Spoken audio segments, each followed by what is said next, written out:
As we enter now the first day of the fifth year of this war in Ukraine that began before the dawn on February 24th, 2022, you have the European Commission President Ursula von der Leyen, the Council President Antonio Costa. They're in Kyiv today, and they were hoping to bring with them not just their presence in order to mark and remember this date for the Ukrainians, but also some financial support in the form of a 90 billion euro loan that had been agreed to at the European Council back in December, which now has been brought into question by Hungary, but also the sanctions package that was tried to be passed yesterday, and there were objections from both the Hungarians and Slovakia. So this obviously puts a damper on sort of the what the Europeans are hoping to bring to the table, already trying to struggle to find their voice in these negotiations between the United States, Ukraine, and the Russians. We heard from Antonio Costa, who was writing to Viktor Orban. So there was the sanctions as one issue. And now Viktor Orban is objecting to the loan to Ukraine, 90 billion euros, which is obviously, Vani, fundamental, because this will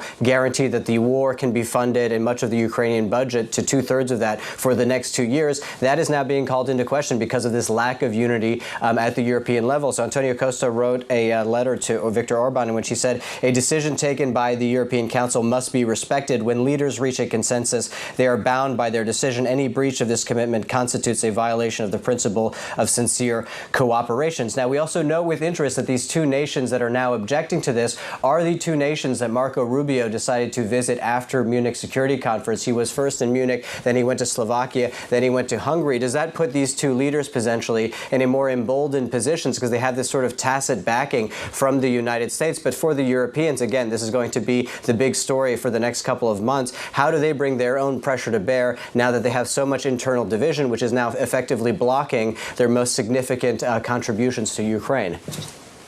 Yeah, absolutely. And Ollie, the outlook for broader peace talks spearheaded by the United States, I mean, as moderator, is the U.S. getting anywhere here? Is it siding with one side more than another? Because it had been trying to bring both sides together, but surely there's difficulty there.